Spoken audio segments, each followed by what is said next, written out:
under a civil war. Nearly 3,000 Indian nationals stranded in the country, the Indian government has made it a top priority to bring them back. Hi, I'm Devi and you're with me on NIJ Explained. Today we will look at the recent evacuation mission carried out by the Modi government in Sudan, Operation Kaveri. The mission has been a crucial step in ensuring their safe return to India. So let's dive in and understand the modus operandi adopted in carrying out Operation Kaveri. The Sudanese civil war has been raging for quite some time now, and with the conflict escalating between the Sudanese armed force and rival paramilitary force Rapid Support Force, the Indian government had to take swift action to rescue their stranded citizens. Now there's an interesting thought behind naming it Operation Kaveri. It has been named after one of the largest rivers in India, the river Kaveri. The river flows through the southern states of Karnataka and Tamil Nadu and is considered sacred by the people of the region, who worship it as goddess Kaveri Amma. The name of the operation symbolizes the significance that rivers reach their destination despite the barriers they go through, portraying River Kaveri as a mother who will ensure that she brings her children back home safely. Like all the other evacuation operations, this one too was meticulously planned. Prime Minister Modi had chaired a high-level meeting to devise a contingency plan on 21st April.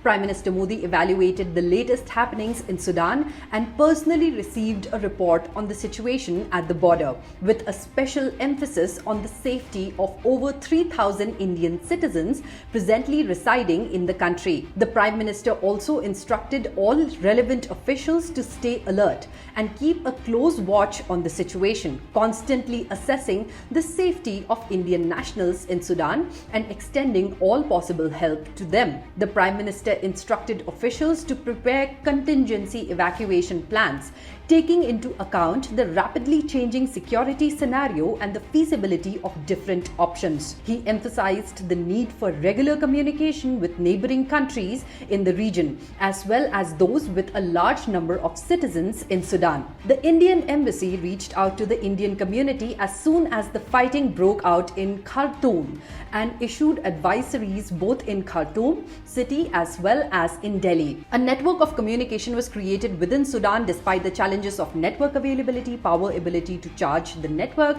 to charge the devices. A system was created through which stranded Indians could pass out information about the ongoing conflict situation to the members of the community and advise them suitably not to take avoidable risks. The embassy also started an online registration process, and so far an estimated 3,400 Indian nationals have either registered online or are in touch with the embassy. Foreign Secretary Vinay Mohan Kwatra said the Indian government and embassy's focus has been to advise stranded Indian nationals to remain safe and help them move to secure locations whenever feasible. The Ministry of External Affairs set up a 24/7 control room that will continue to operate till India overcomes the current situation. External Affairs Minister Dr. S. Jaishankar also spoke to foreign ministers of the US, Saudi Arabia, Egypt and the UK to discuss the Sudan situation. Dr. Jaishankar also met with United Nations Secretary General Antonio Guterres in the US. Under Operation Kaveri, India began taking its citizens in buses from the conflict zones of Khartoum and other troubled areas to Port Sudan, from where they were being and are being taken to the Saudi Arabian city of Jeddah in Indian Air Force's heavy lift transport aircraft and Indian Navy's ships. As per latest figures, nearly 3,000 Indian citizens have now left Sudan. They were brought back home from the Saudi Arabian city of Jeddah, where India set up a transit camp for the evacuees. The first batch of 360 evacuees returned to New Delhi in a commercial plane on 26th April. The second batch of 246 Indian evacuees arrived in Mumbai in a C-17 Globemaster aircraft of the Indian Air Force the next day. 754 people arrived in India in two batches on 28th April. On 30th April, 229 Indians arrived in Bengaluru, while 365 people reached Delhi the day before. In the wee hours of the 1st of May, Indian Air Force C-130J flight carrying 16th batch of evacuees landed at Jeddah in Saudi Arabia as part of Operation Kaveri, carrying 122 passengers. Here are some visuals of a daring op carried out by the Indian Air Force in Sudan. The Indian Air Force landed its C-130J Hercules transport aircraft on an unprepared and degraded airstrip in Wadi Saidna, Sudan, to rescue 121 personnel using night vision goggles for a flawless landing at night. The passengers had no other means to reach the port of Sudan. The aircrew used their electro-optical or infrared sensors to ensure there were no obstructions on the small runway before landing, and 8 Garuda commandos secured the passengers and luggage. The entire operation was completed in 2 hours and is another testament to the Air Force's audacity to conduct daring operations during a humanitarian crisis. India's rescue operations are among the most remarkable efforts in the world. Here's a quick look at some recent rescue operations by India. Operation GANGA was launched to evacuate around 20,000 Indians stuck in Ukraine. India launched Operation Devi Shakti to evacuate hundreds of Indians from Afghanistan after the fall of Kabul to the Taliban.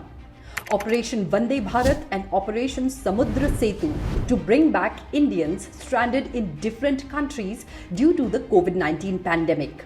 In 2015, India launched Operation Raahat to evacuate nearly 5,600 people from Yemen, where a conflict raged between the Yemeni government and Houthi rebels. Operation Maitri in 2015, which was a joint relief and rescue operation by the Indian government and the Indian Armed Forces in the aftermath of the Nepal earthquake. India's rescue operations have demonstrated the country's commitment to the safety and well-being of its citizens. With the Modi government taking swift action, Operation Kaveri has been a successful mission in evacuating stranded Indian nationals from the volatile conflict zone situation in Sudan.